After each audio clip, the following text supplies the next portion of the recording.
Bonsoir à tous et bienvenue dans le 7-8 Sport. Il est 18h30. Si vous nous suivez en direct, c'est parti pour un nouveau tour de l'actu sport du département en 26 minutes. Page spéciale à suivre ce soir sur l'inauguration du Vélodrome de 50 ans en Yvelines. Les premières compétitions sur la piste au record ont vu la victoire des Français face aux Britanniques. Retour sur cette belle soirée.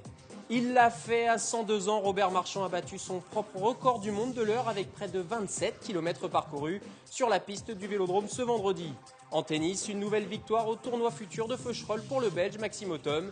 Déjà vainqueur en 2012, le Louviérois s'impose en finale face au Français Jocelyn Wana. Et évidemment, comme d'habitude, en fin d'émission, tous les résultats du week-end. Mais on passe tout d'abord à cette page spéciale Vélodrome avec cette belle inauguration du Centre national du cyclisme français.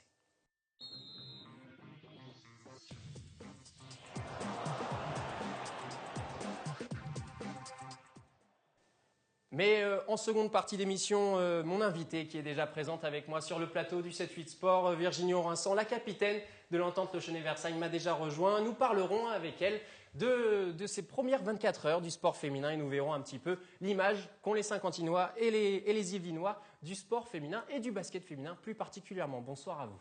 On se retrouve tout à l'heure. J'en parlais dans les titres. Le Vélodrome de 50 ans en Yvelines a été inauguré ce jeudi en grande pompe. Une soirée ponctuée par des duels France-Grande-Bretagne tant attendu. Le nouvel Énimontain, François Pervis, a été le premier coureur à s'imposer sur la piste. Image de Jonathan Villeman. Le ruban est enfin coupé par la ministre des Sports Valérie Fournéron. Les compétitions peuvent démarrer. Lors de l'inauguration du Vélodrome, elles sont évidemment amicales, mais elles n'en ont que le nom car à un mois des championnats du monde en Colombie, les coureurs français entendent bien marquer les esprits britanniques. On est là pour ça, hein. C'est un match, faut gagner, hein, tout simplement.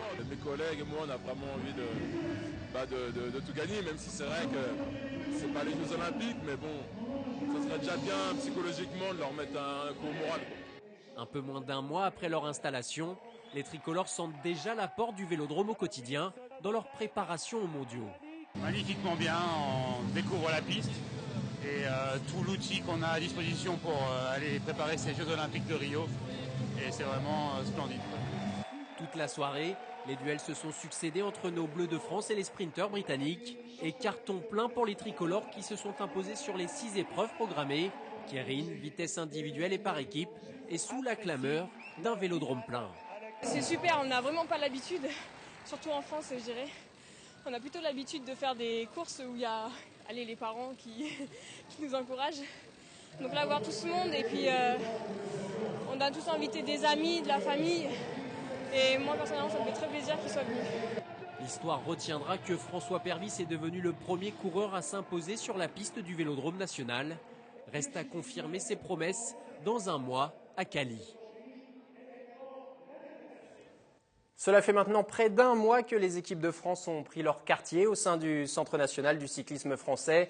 Ils s'entraînent désormais dans une configuration de course, ce qui n'était pas le cas auparavant à l'INSEP. Et leur victoire écrasante jeudi soir lors de l'inauguration face aux coureurs britanniques montre-t-elle déjà les effets de ce nouveau vélodrome? J'ai donc posé la question ce jeudi au champion du monde du kilomètre François Pervis lors du 7-8 L'Actu. C'est un peu trop tôt pour le dire, mais je pense que les effets, on va bientôt les voir puisqu'il y a le championnat du monde dans un mois. Et forcément, cette piste-là, par rapport à celle qu'on avait avant, va nous faire du bien et on va très rapidement s'en apercevoir. Et alors, sur les méthodes d'entraînement, on sait qu'à l'INSEP, vous étiez un petit peu limité à cause de la longueur de la piste. Ici, c'est une piste aux dimensions olympiques. Là, vous allez pouvoir vous entraîner façon course. Oui, c'est ça. C'est pour ça que la piste, ce vélodrome-là a été construite. On va enfin pouvoir optimiser nos braquets de course parce qu'à l'INSEP, c'était beaucoup trop court. On était vraiment trop bridés. Et on arrivait en championnat et à l'entraînement les semaines avant, on n'avait même pas utilisé nos braquets de course. Donc maintenant, ça c'est terminé, c'est une très bonne chose. Maintenant, on a ce super outil et on va vraiment pouvoir optimiser nos entraînements et aller décrocher de belles médailles aux championnats du monde et aux Jeux Olympiques. C'est ce qu'on vous souhaite. Et alors, on sait que vous êtes installé tout près d'ici. Vous en profitez pour devenir Énimontain. Vous vous habituez à la vie saint-quentinoise? Oui, c'est très facile. J'habite à 1 km de la piste. Pas loin du centre commercial, donc on peut dire que je suis le roi du pétrole. Ici, c'est super, c'est pas surpeuplé, c'est beau à voir, c'est beau à regarder, des beaux bâtiments, c'est C'est paysager, c'est des bâtiments assez récents, donc c'est un cadre de vie très agréable. Le Vélodrome est évidemment à la disposition de toutes les équipes de France et quelques jours après les 24 heures du sport féminin, les féminines, moins en verve en ce moment au niveau des résultats que leurs homologues masculins espèrent évidemment passer un cap en vue des prochains championnats du monde. C'est notamment le cas de Sandy Claire que vous voyez à l'écran qui a terminé deuxième de l'épreuve de vitesse individuelle jeudi soir derrière sa compatriote Virginie Cuef. Au niveau de l'entraînement, on peut faire un peu tout ce qu'on veut, on va dire ici. À l'INSEP, on était un peu limité dû à la longueur de la piste. Donc c'est vrai que c'est bien et on a commencé, mais j'ai quand même hâte de voir vraiment la suite. Et au lendemain de l'inauguration du Vélodrome de Saint-Quentin-en-Yvelines, à 102 ans, Robert Marchand a battu son propre record du monde de l'heure après avoir parcouru près de 27 km. Nous avons évidemment suivi cet exploit au bord de la piste avec Élodie Moine. Les 500 personnes présentes dans les tribunes du Vélodrome de Saint-Quentin-en-Yvelines ont du mal à y croire. La grande aiguille de l'horloge n'a pas encore effectué un tour complet, que Robert Marchand a déjà amélioré son propre record de l'heure. J'espère faire ça dans quelques années, quoi. Mais 102, c'est pas mal. Pour faire ça, de toute façon, à son âge, il est obligé d'avoir un régime alimentaire, etc. Une hygiène de vie correcte, ça c'est certain, c'est obligé. Pourtant, une heure auparavant, le cycliste valmarnais semblait moins confiant. Je parle dans le néant, je ne sais pas ce que je vais faire. Je ne sais pas si je vais le battre, je ne sais pas, je ne peux pas vous dire. Tout ça, ça dépend. Surtout que j'ai pas vraiment, je me suis pas entraîné vraiment en conséquence. Je me suis pas entraîné. Mais enfin, j'ai pas d'excuses. Après s'être équipé, le champion part à l'échauffement et impressionne déjà les plus grands. À la vitesse, il est bien. À l'allure, bon, c'est vrai qu'il n'est pas très aérodynamique parce qu'il n'arrive pas vraiment à bien se pencher sur le vélo. Mais là, il tourne à une allure, on a l'impression qu'il pourrait tourner pendant 2 heures comme ça. Bon, tout à l'heure, il va tourner un petit peu plus vite, là, il a du chauffement. Dès les premiers tours de piste, Robert Marchand tourne les jambes comme un cadet, applaudi par les supporters venus de toute la France à chaque passage. C'est la 56e fois que Robert Marchand passe derrière moi en 30 minutes sur cette piste du Vélodrome de Saint-Quentin-en-Yvelines. Pour l'instant, il roule à une allure moyenne de 26,8 km/h. Le record du monde est donc bien parti. Le centenaire, né le 26 novembre 1911, possède, selon ses médecins, les capacités cardiaques d'un homme de 50 ans. Pour ce record, l'Union cycliste internationale a créé spécialement cette catégorie pour lui. Après 1 heure d'effort du haut de son 1,51 m, Robert Marchand a réussi son pari. 26 km 927 parcourus, record pulvérisé et pourtant, il aurait pu mieux faire. Je vais vous dire, vous n'êtes pas obligé de me croire, j'étais pas en forme. J'étais pas en grande forme, j'étais seulement en forme qu'à 90% de mes moyens. Donc on recommence. Et quand on lui a demandé s'il pensait déjà au prochain record, il a répondu qu'il voulait d'abord continuer à vivre. Vous le voyez désormais tous les jours, le Vélodrome de Saint-Quentin-en-Yvelines attire tous les regards et les curiosités. Ce week-end, environ 12 000 personnes ont pu le découvrir lors de 2 journées portes ouvertes. Patrick Jacques de Dixmude pour les images. Sur le parvis, les files d'attente sont de plus en plus longues. Pendant 2 jours, le Vélodrome de Saint-Quentin-en-Yvelines a ouvert ses portes au grand public et un seul mot vient à la bouche des visiteurs. C'est vrai que c'est très impressionnant, toute la voûte qu'il y a au-dessus avec tout l'espèce de rail, je ne sais pas ce que c'est, mais c'est une construction qui est très impressionnante, oui. À peine entrés dans l'enceinte, les curieux aperçoivent la piste olympique et la plupart s'attardent à contempler cet outil unique au monde en tribune. C'est très aéré. Vraiment, je pense qu'on a un point de vue magnifique sur la piste et l'air central, n'importe où on se trouve dans l'installation. Donc c'est très très bien, belle réalisation. Des gradins au centre de la piste, il ne fallait descendre que quelques marches pour se retrouver exceptionnellement sur l'air central, zone habituelle de l'échauffement des professionnels, l'occasion d'approcher l'équipement spécifique nécessaire pour la piste. On en a un, mais pour la route, il y a des freins, il y a tout ça. Celui-là, il est un peu plus léger. Il y a le minimum, strict minimum. Ah, c'est magnifique. Oui. Ouais, ça doit pas être donné, ça. C'est très beau. Ça fait envie d'en faire. Si cette opération permet de faire découvrir le Centre national du cyclisme, elle pourrait faire naître quelques vocations. La piste est une discipline assez méconnue parce qu'il y a très peu de vélodromes. encore moins de ce calibre-là, puisqu'on peut considérer que le site est vraiment unique. Donc voilà, c'est forcément quelque chose qu'il faut démocratiser et puis qu'il faut expliquer aux gens du territoire qui ne sont pas tous des cyclistes. Voilà. Ce week-end, 12 000 personnes ont pu découvrir le vélodrome.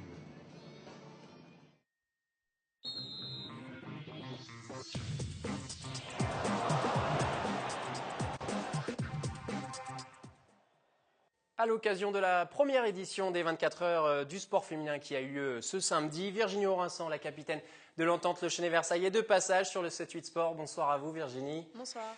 Vous allez nous parler du basket féminin et surtout un peu de l'image qu'a ce basket féminin dans le monde du sport et s'il y a du retard ou pas par rapport aux homologues masculins. Mais avant de parler de cette situation, je vous propose d'écouter ce que pensent les Saint-Quentinois et quelles images ils ont du sport féminin en général. Une bonne.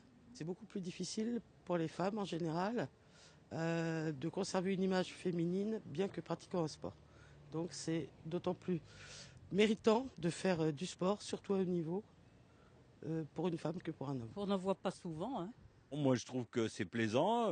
Déjà regarder les matchs de foot de nos chères françaises, c'est très bien, c'est très bien. Bon, elles ne sont pas encore au niveau des hommes, mais bon, je pense que c'est très bien, mais j'aime bien. Que ça soit en patinage ou n'importe, je trouve que c'est très bien. Une bonne image. Je trouve que les nanas se défendent bien. Déjà, je n'ai pas une image terrible du sport en général. Sport féminin, par contre, comme sans doute ça intéresse beaucoup moins les sponsors, me semble plus intéressant à ce niveau-là. Pour les Saint-Quentinois, c'est clair, hein, les femmes ont presque plus de mérite que les hommes. C'est votre avis, Virginie ? Du mérite, je sais pas. Souvent, on associe le sport féminin à la double vie ou triple vie des femmes par rapport à leur vie personnelle, celles qui sont mères de famille, par exemple, plus la vie professionnelle. Donc, je sais pas si on est plus méritante que d'autres, mais du moins, on essaye de rivaliser avec les hommes avec nos moyens. Christine Kelly, la présidente de la mission sport au CSA, estime qu'il faudra des années pour changer les mentalités dans cette vision entre le sport masculin et le sport féminin. C'est votre avis? Il y a encore beaucoup de choses à faire de ce côté-là? Oui, je pense que d'un point de vue déjà médiatique, on sait que la plupart des audiences sportives sont faites pour les hommes. Donc si déjà on véhicule un peu moins l'image de la femme à la télévision, le public sera peut-être moins tenté de s'intéresser à ce sport. Après, d'un point de vue également des structures, des installations ou même des moyens financiers, on est encore largement derrière les hommes. Alors, sur ce que vous disiez par rapport aux audiences et aux retransmissions, sur l'ensemble des retransmissions télévisées l'année dernière, en France, seulement 7% étaient dédiés au sport féminin et souvent sur des chaînes payantes. Ça, c'est quelque chose qui doit évidemment changer. Par exemple, le basket, on ne voit pas beaucoup de basket féminin sur les chaînes publiques, en tout cas et gratuites. Oui, on est obligé d'attendre, par exemple, une grande compétition, qu'elle soit en finale ou en demi-finale, pour pouvoir éventuellement regarder ce match sur les chaînes publiques. Sinon, il faut passer par d'autres chaînes payantes. Et donc, la plupart des personnes n'ont pas forcément accès à ces chaînes, donc ne peuvent pas suivre les résultats ou les compétitions, hormis sur la presse écrite. C'est paradoxal parce que quand on parle de votre sport, le basket féminin, il y a une équipe de France qui marche très bien, avec un titre de vice-championne olympique notamment. C'est quand même assez surprenant ce gouffre entre l'élite, l'équipe de France, et puis le reste du sport, en l'occurrence le basket, qui n'est pas du tout médiatisé. Oui, effectivement, on entend beaucoup parler de l'équipe de Céline Dumerc, de l'équipe de France, de leurs résultats dans les grandes compétitions. Mais à côté de ça, il y a un grand décalage avec ce qui se passe dans les clubs, puisqu'actuellement, que ce soit en ligue professionnelle ou dans les niveaux inférieurs, de plus en plus de clubs déposent les bilans. De plus en plus de clubs également sont sanctionnés par les fédérations du fait justement du manque de moyens, des déficits des clubs. Donc il ne faut pas croire que le basket fonctionne aussi bien qu'on peut le voir par rapport à l'équipe de France, parce qu'il y a beaucoup de difficultés chaque année. Par rapport aux différents championnats et aux différentes poules, il y a des équipes qui déclarent forfait. Donc, de plus en plus de clubs disparaissent de la carte et du paysage français du basket, et notamment du basket féminin.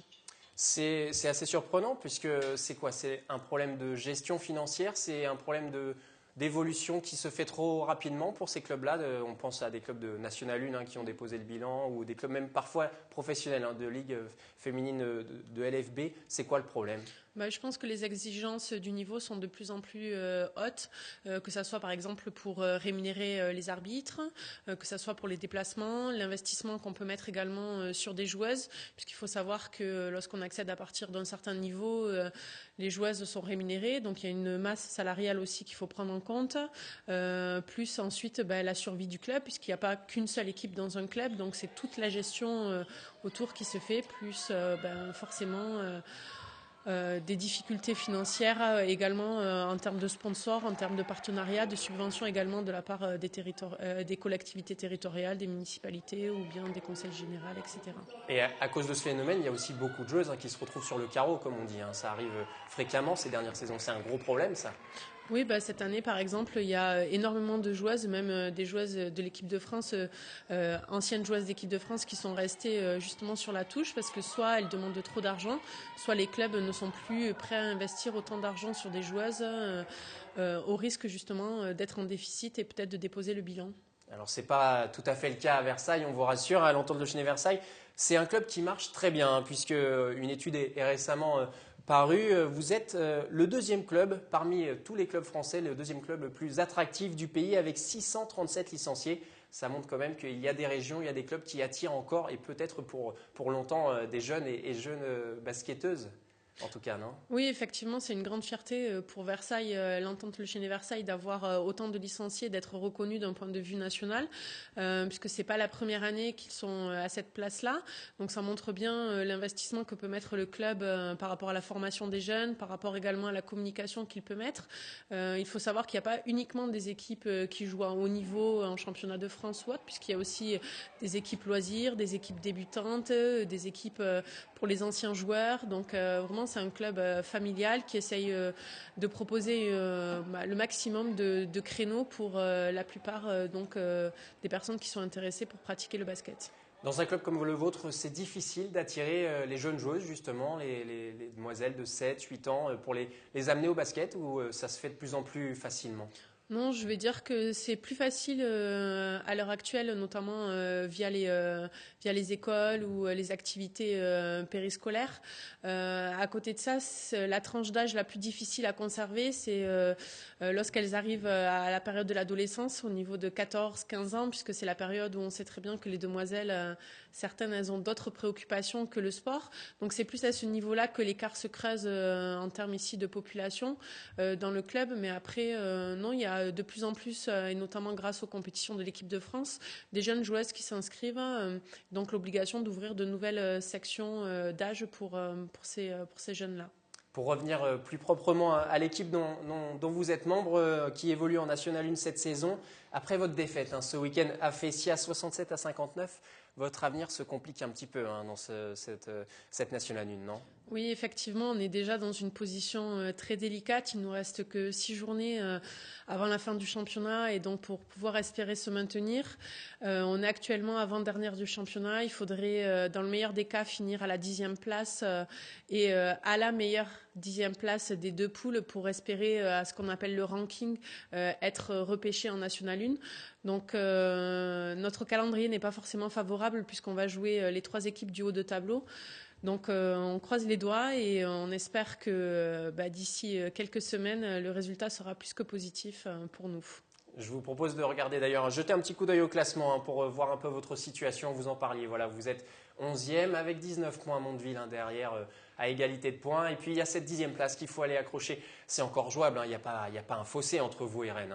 Non, sachant qu'on les reçoit chez nous d'ici 3 semaines. Donc on aura l'avantage du terrain pour essayer justement de conserver la victoire qu'on avait pu acquérir au match aller chez elles. Donc on espère que nos supporters, bien évidemment, seront là pour nous encourager, pour faire en sorte que on arrive à gagner ce match qui pourrait être déterminant pour notre maintien. Tout d'abord, prochain match ce week-end, à domicile également, face à Wascal, donc comme d'habitude, j'imagine, au gymnase Montberon. Non, au gymnase Bel Air. Bel Air cette fois-ci. Merci beaucoup en tout cas Virginie d'être passée sur le 7-8 Sport et puis on suivra évidemment cette fin de saison qui s'annonce quand même haletante du côté de l'entente Le Chesnay-Versailles. En tennis, une nouvelle victoire au tournoi futur de Feucherolles pour le Belge Maxime Othom. Déjà vainqueur en 2012, le Louviérois s'impose en finale face au Français Jocelyn Wana, diminué, il faut le dire, par une blessure à la cuisse. Olivier Maniscalco et Patrick Jade de Dixmude pour le résumé.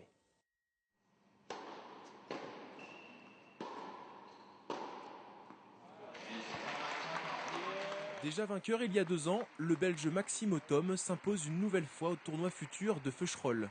Opposé en finale au Français Jocelyn Wana, illustre tombeur de Marat Safin à Roland-Garros en 2009, le Louviérois remporte la rencontre 7-6, 7-5.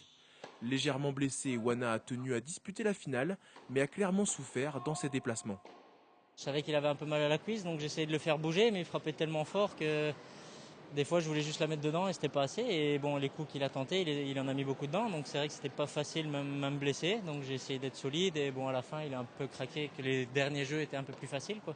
C'est vrai que quand on joue, c'est toujours pour gagner, même si je sais que les futurs, c'est quand même les plus petits tournois, je dirais, ATP. Maintenant, il y a des très bons joueurs, donc c'est jamais facile de les gagner. Donc je suis quand même très content d'avoir gagné aujourd'hui. Vainqueur pour la 2e fois en 3 participations, Maxime Othom gagne 13 places au classement ATP pour être désormais 308e joueur mondial. Jocelyn Wana est lui 271e.